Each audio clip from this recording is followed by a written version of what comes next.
Imaginez que le prix de l'essence double en quelques semaines, que vos factures d'énergie explosent, que la bourse chute et que l'inflation reparte. Tout ça à cause d'un détroit maritime situé à plus de 5000 km d'ici. Ce détroit s'appelle Hormuz. Et chaque fois que la tension monte dans le Golfe, les marchés mondiaux retiennent leur souffle. Alors aujourd'hui, une question simple. Un conflit au Golfe peut-il réellement frapper votre portefeuille? Et la réponse pourrait vous surprendre.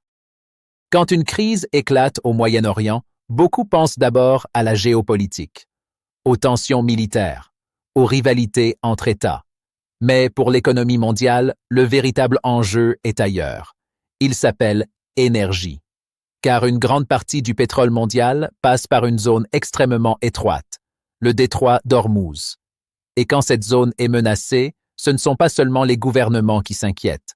Ce sont aussi les marchés, les entreprises et les consommateurs. Quand une crise éclate au Moyen-Orient, beaucoup pensent d'abord à la géopolitique, aux tensions militaires, aux rivalités entre États. Mais pour l'économie mondiale, le véritable enjeu est ailleurs. Il s'appelle énergie. Car une grande partie du pétrole mondial passe par une zone extrêmement étroite, le détroit d'Ormuz. Et quand cette zone est menacée, ce ne sont pas seulement les gouvernements qui s'inquiètent. Ce sont aussi les marchés, les entreprises et les consommateurs. Pour comprendre l'enjeu, il faut regarder une carte. Le détroit d'Ormuz est un passage maritime situé entre l'Iran et les pays du Golfe. C'est une zone étroite mais stratégique. Environ 20% du pétrole mondial y transite.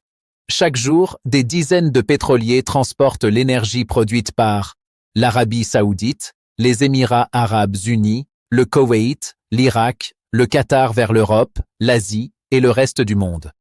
Autrement dit, si ce passage est perturbé, l'économie mondiale peut immédiatement ressentir la pression.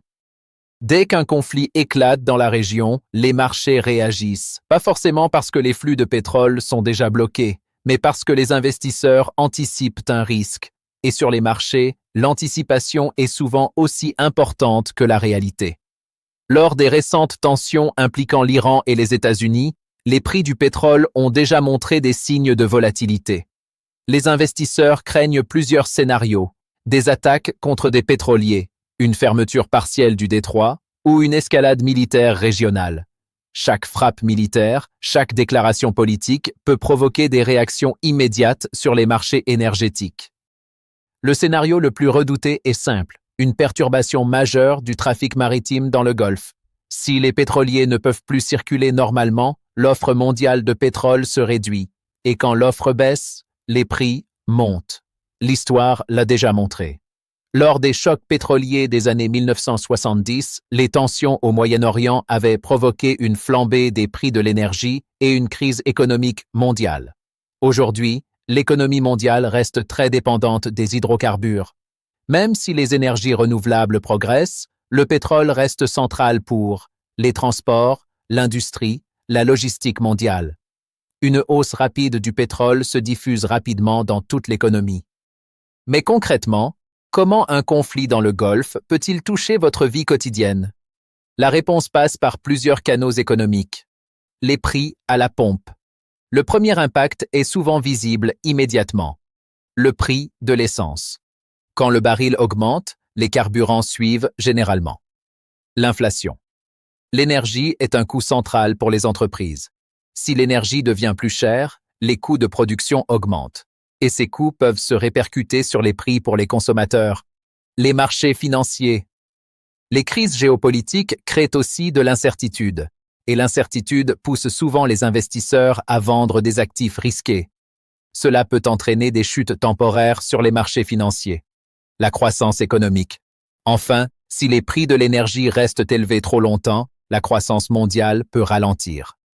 L'Europe importe une grande partie de son énergie. Cela la rend particulièrement sensible aux fluctuations des marchés internationaux. Après la crise énergétique liée à la guerre en Ukraine, de nombreux pays européens ont déjà cherché à diversifier leurs approvisionnements. Mais le marché pétrolier reste mondial. Si le prix du pétrole augmente fortement, l'impact se ressent partout. Pour l'instant, les flux pétroliers dans le Golfe continuent de circuler. Mais les analystes surveillent la situation de près. Les marchés savent qu'une escalade militaire pourrait rapidement changer la donne. L'économie mondiale fonctionne sur des équilibres fragiles. Et parfois, un point géographique très précis peut influencer l'ensemble du système. Le golfe Persique est loin, mais ses conséquences peuvent être proches.